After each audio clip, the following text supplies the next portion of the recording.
What's going on, guys? Today we're taking a look at a plugin that is just an amazing EQ.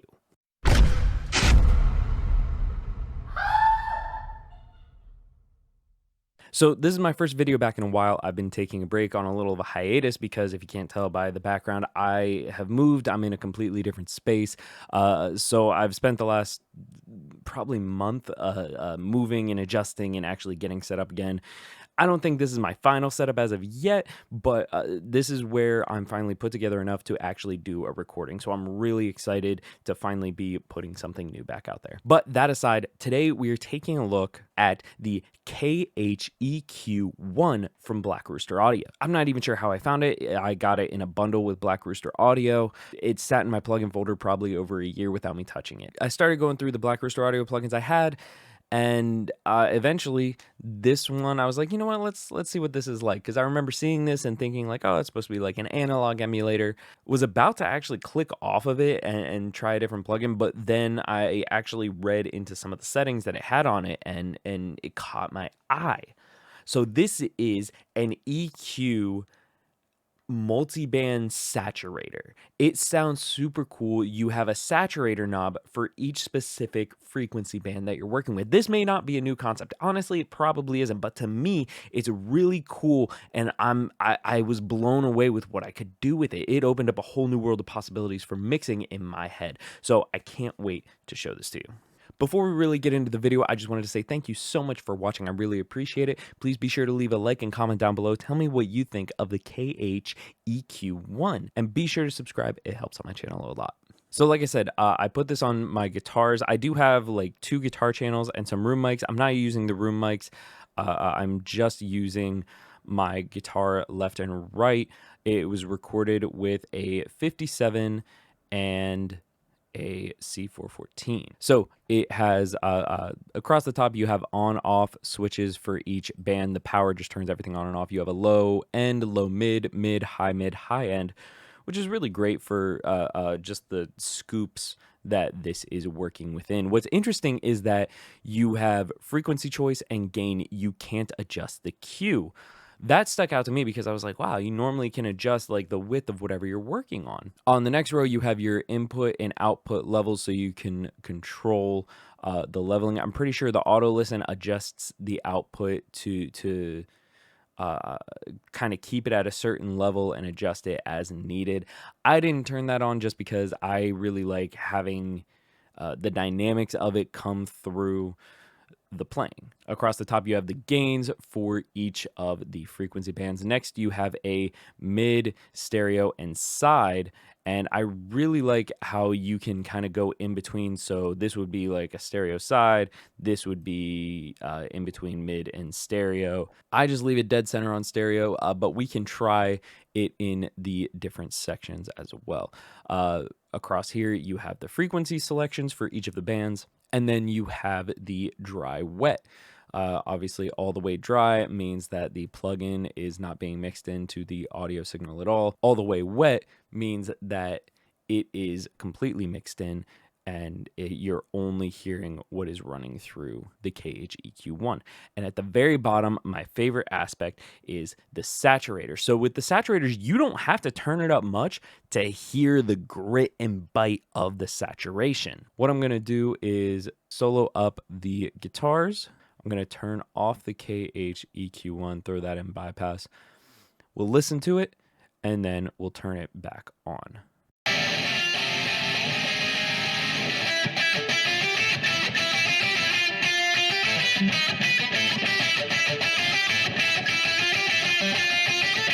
So I know this is already pretty heavily distorted. Lots of saturation, I guess, is one way to look at it. But it in the context of the whole mix, it wasn't sticking out just enough. So I'm just going to show you the settings I have. Everything I did, I'm pretty sure I left it somewhat subtle. Like you can see, I took off the mid completely. It's tiny changes to almost everything, but it made a big difference to me.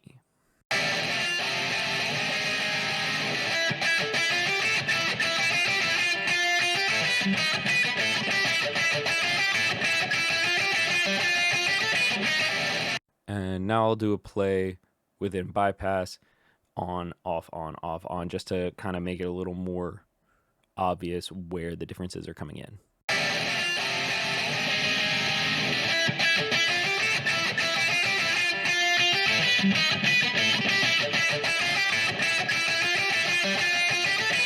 Again, huge differences in that. I really love the way it sounds, how it's affecting the guitar tone overall. It makes it a little more bitey and it sticks it out, which for this song is exactly what I was looking for. Like I said, this is for a cover that's coming out actually later this week. So if you're watching this after March, you can go check out the video. If you are watching it before March 31st, just wait till March 31st.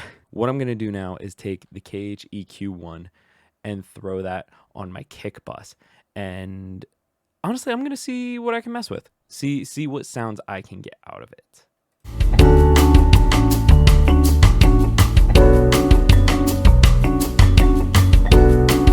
All right, so it's not making probably as big a difference as the guitar, but after a minute of messing around, this is what I came up with. We'll listen to it without and then with.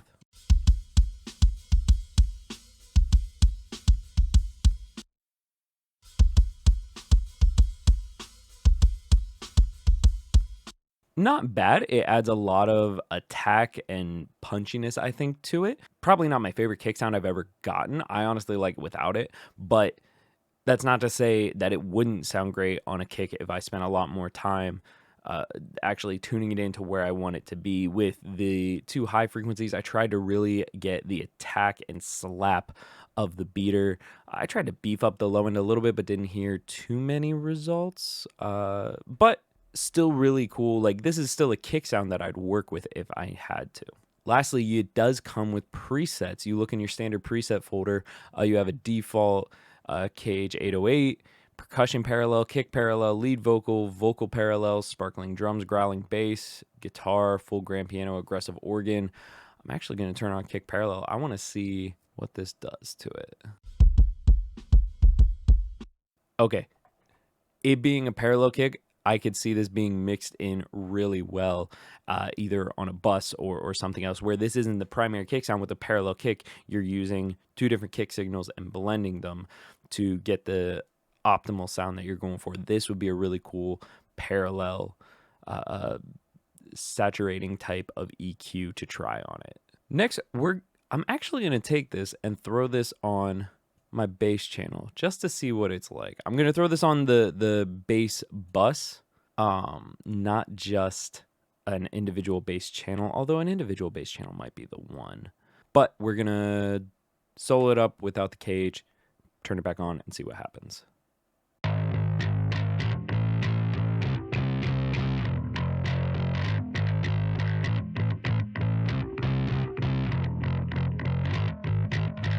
Back on.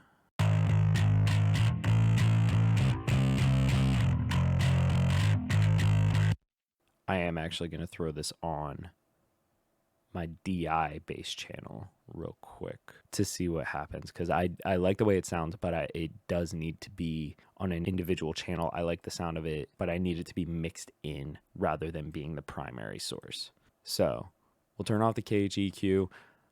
We'll listen to it with the guitar amp, then we'll turn the guitar amp off, because I did put a guitar amp for the bass in just to give it a really cool sound. It still has an EQ and compressor on it, but we're going to load up that bass, that growling bass preset, and see how it sounds without and then with it.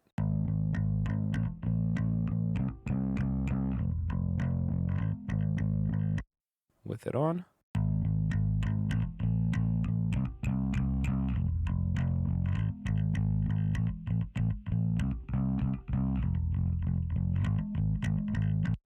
I think if I turn the saturations up on all of them, I would really like that sound. So that's what I'm going to do.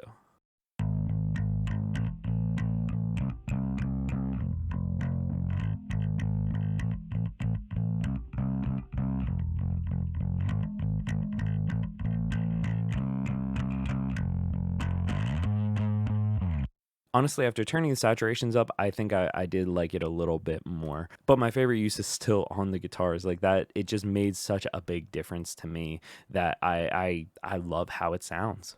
That being said, let me know what you think of the KH-EQ1. It's a really straightforward plugin, but has some really cool ways it can be used. I'm excited to start using it on more mixes of mine now that I know what I can do with it, and that I have a tool that can do something like this. I love the idea. I love saturation on anything. It always adds some sort of grit and warmth that makes it stick out in the mix, so I love it. But thank you guys so much for watching. Please be sure to leave a like and comment down below. Tell me what you think of the KH-EQ1. Is this a plugin you're going to go grab for yourself, or is it something you need to sit on a little bit? Let me know. If you want to hear the full track that I used in this video, it's coming out later this week. After that, I'm going to try and put a link down below in the description. That way you can find it easier and hear the KH-EQ1 used throughout the entire song. Please be sure to subscribe. It helps out my channel a lot, and I really appreciate it. But again, thank you guys so much for watching, and until next Tuesday.